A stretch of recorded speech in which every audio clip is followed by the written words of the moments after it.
Hi Scorpio, welcome to your October 2023 astrology horoscope forecast. Welcome to the most awaited and important month of the year.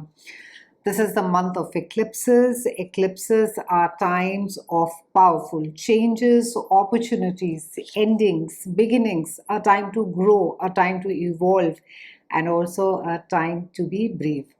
Now, this month, the eclipses are in Libra and in Taurus. So there's a lot of Venusian energy that is there. There is a tug of war between me vis-a-vis we. So besides trying to maintain harmony in our relationships, because as a tendency, Libra tends to prioritize harmony over anything else. So if there have been uncomfortable feelings in relationships, Libra would have sort of put them under the rug. But this is the time with the eclipse that things will come out in the open, and your own sense of me and how it is that you're able to merge into a way, or where it is that you're willing to blend your boundary with the people whom you love, is something that is going to come up for inspection.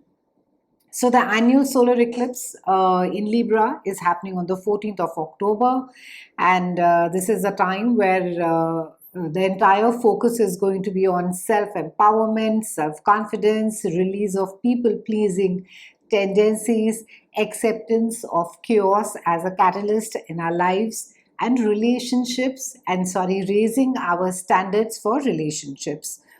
Now, Libra is also, the entire eclipse in Libra is also going to be encouraging you to let go of relationships that do not add any value to you. And maybe those relationships, you have just been using them to fill a void. And it's a time for you to be embracing that void, Scorpios, rather than being fearful of being alone. This is a time that you're being asked to spend some time with yourself and really understand exactly what is it that you want.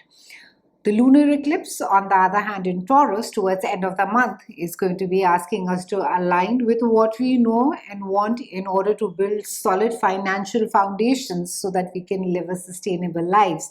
And it's a good time to be figuring out old debts, EMIs, fabulous time to be looking at our investments, great time to be getting our finances in order, and also good time to be looking as to where exactly we are investing our time in, as to the kind or the quality of people that we are choosing to hang around with. On the 5th, we have Mercury, which is going into Libra, which is joining Sun and Mars in your house of behind the scenes.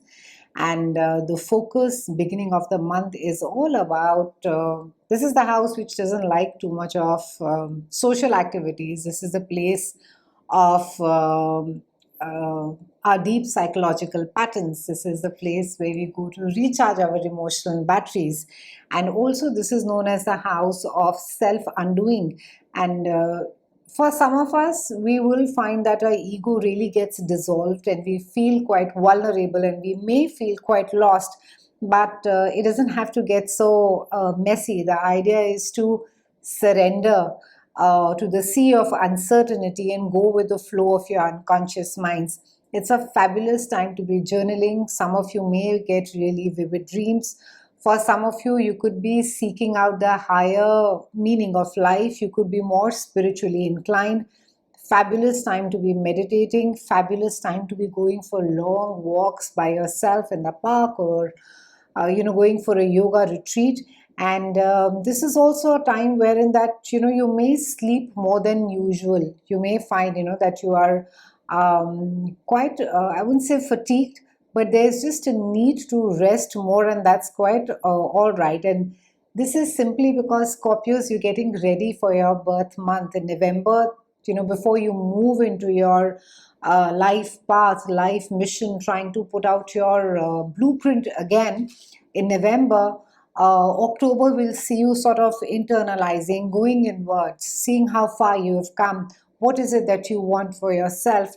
How is it that you choose to maybe untangle your deep psychological patterns? And For those of you who have your sun, moon, rising, or even ascendant in Scorpio, this is going to be applicable for you. And also, this is a time that you are not going to be you're not going to be really in a very social mood. So use this energy to address the maybe the dark or neglected crevices of your mind.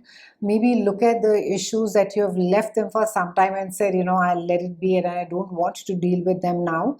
But this is a time, to put it simply, you really don't want to be moving into your new year, your new cosmic new year in November, dragging with all the old, perceptions and notions and assumptions. So it's a good time to be sort of just dusting your psychological cupboard and just letting out all the cobwebs which really have no use right now, and also ensure that your old issues are not slowing you down.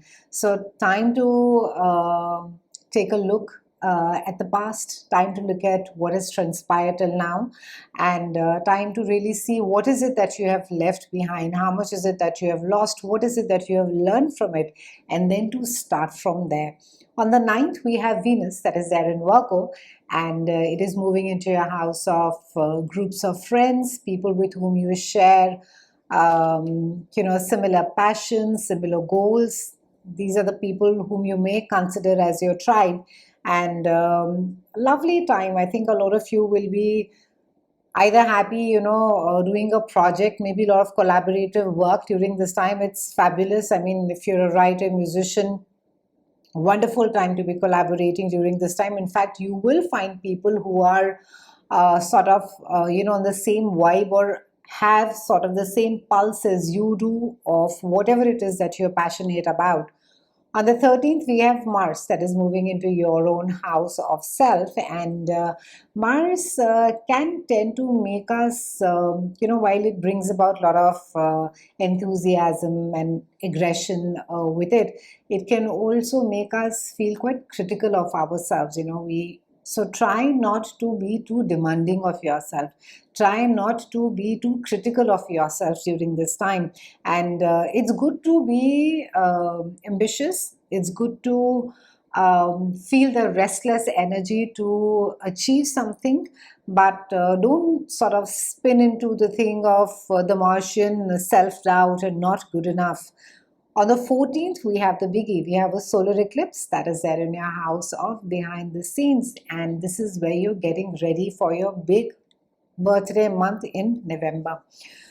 Now, as per astrology, this house rules our subconscious minds, dreams, relaxation, memory, connection to the divine, self-realization, expenses, sleep, hospitals, prisons, travel, meditation, healing, even sickness. Those, they could be some invisible symptoms that are there, mental health, and also spiritual places and seclusion. Now, new moon over here is going to bring to rise something which has been sort of been just lying under the surface, and it could manifest in your dreams.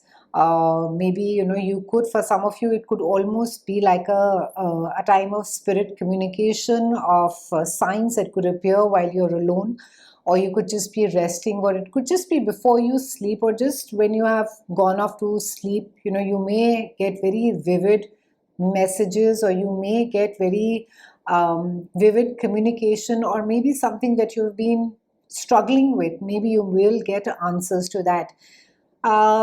This house, the house of behind the scenes, is quite, you could say it's similar to a haunted house. It has a place of curiosity, fear of the unknown. And in another world, it's a place of your, childlike wonder, hidden treasures, monsters in the closet, and repressed memories that are locked away. So something that has been taken away from you, instead of towards your dreams, will begin to haunt you during this time. So you need to be raising your awareness. If it's an addictive pattern, maybe you sort of have a tendency to blame yourself, or you keep questioning your self-worth, or maybe you're stuck in a pool of memories which don't allow you to move ahead. So this is a time where you need to be freeing yourself of that. It's a time, Scorpios, to be healing, and it's a time of resting and reflecting for you. So take some time this month in mid October, look at where you have been, where you'd like to go, and it's also all, everything is starting to purge now. So you need to be releasing everything that stands in your, in the way of your happiness and your fulfillment. So whether they are fears of success, or their fears of failure, or their fears of underachieving, or a sense of a low self-worth, all of this will be brought up for inspection for you to see, merely so that you know that all of it is not true. And the new moon in this house, in the house of behind the scenes, will begin to bring your awareness to things that you couldn't see before, and secrets or mysteries or people working behind the scenes that maybe you will come across, or you will come to know of people who are working against you, or who do not, who maybe portray themselves to be as friends, but they are really people who are either jealous or envious of you, or have been spreading maybe malicious gossip about you. So this new moon is asking you to be present with the moment, be present with fear, or whatever it is that begins to unfold. It's a wonderful time to be journaling. It's a wonderful time to be learning how to meditate. We have a lot of apps now. There's something called a Headspace. You can download it easily. It's a good time to be deepening your spiritual practice. You just need to be taking, Scorpios, literally 10 minutes in the morning, just sitting at a quiet place, just calming yourself and just watching your breath. That's all you need to do. There is really no magic around it. It will just allow, it's like the muddy water. You just need to allow all the rubbish to settle down so that you can see clearly. So allow yourself that time so that you have better clarity. Swimming, yoga, hiking, and mixed martial arts, they could all be ways that could bring forth the answers that you're looking for. So, the new moon in this house is going to be bringing about a renewal. It's going to be bringing about a new energy. And this is traditionally also a place of endings or undoings. So, it can be that, you are provided with tools that you can overcome certain addictions, certain habits, or activities that take you away from what you're trying to manifest in your life. And this is. The new one in this house is also to establish and connect you to a spiritual practice.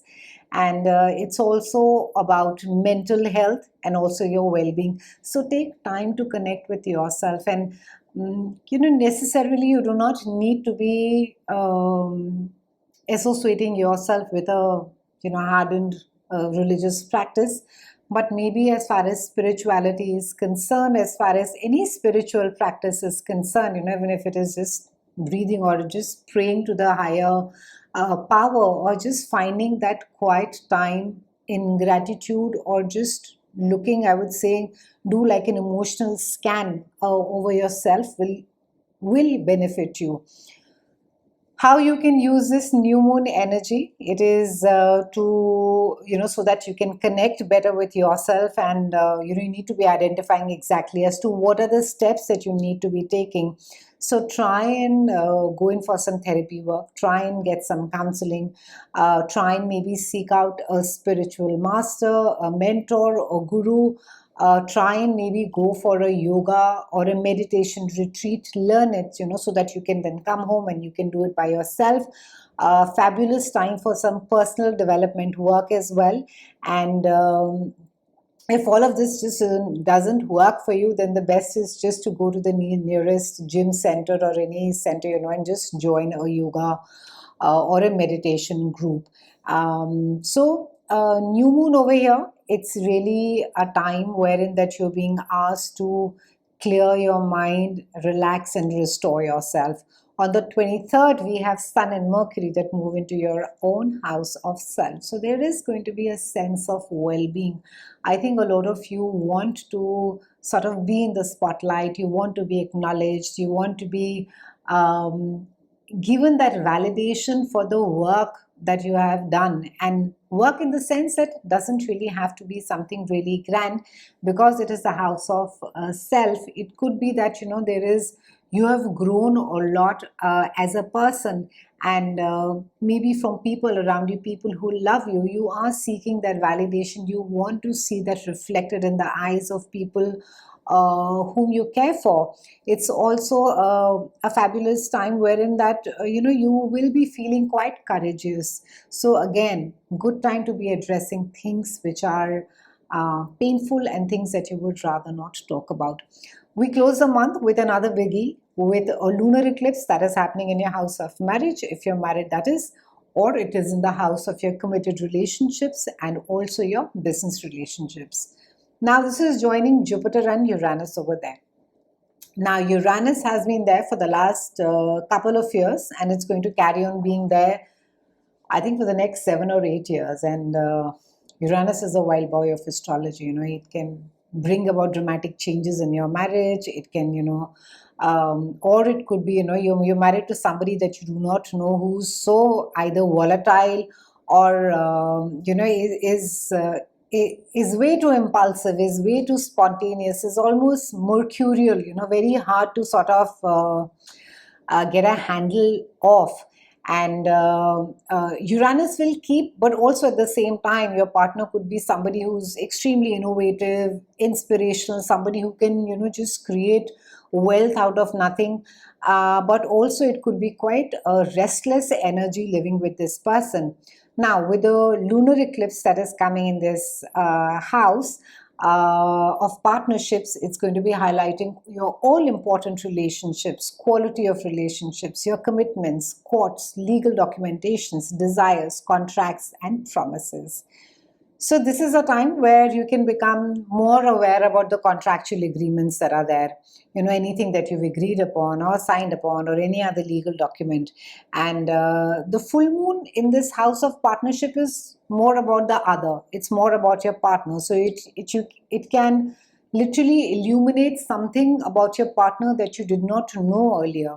And if you happen to be single, or dating, this is a time that you can take your relationship to another level, or initiate a connection, or you can sign a contract, or have an agreement, or take on some joint responsibility to start making plans.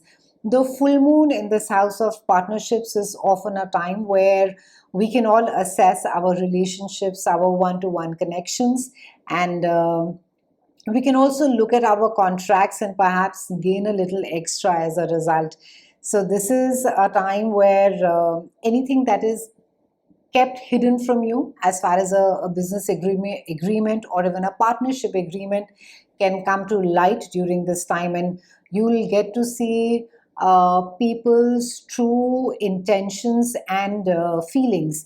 Also, this can generally be an emotionally heightened time, because lunar eclipses are a time where something is coming to an end, something is coming to fruition, it's coming to light. It's the full moon, you can now see things clearly. And the best way to use the energy is to ask yourself questions. What is it that you need to be doing in order to be improving your relationships? And you may sort of also meet your soulmate or be with your soulmate to make a declaration of what it is that you want in the long run. And when the full moon in this house, in the house of partnerships, both love and business, gets activated, it's also a time to be committing to something, to be having, I don't want to say a prenup, but it's, in an existing marriage, you like sort of reaffirm, you recommit and say, okay, these are the boundaries. This is not how you will behave, or this is not what I will say, or there has to be certain adjustments that need to get done. So we also need to keep in mind that eclipses last for 6 months, so this is not going anywhere soon, and it will keep opening up for you as months follow. and with your birthday going to be there in another month's time in November, Scorpios, you will again find that all the lessons that you have learned regarding relationships and partnerships, that you are sort of putting them to use. It's been lovely speaking with you, Scorpios. I'll see you again soon, and thank you so much for watching.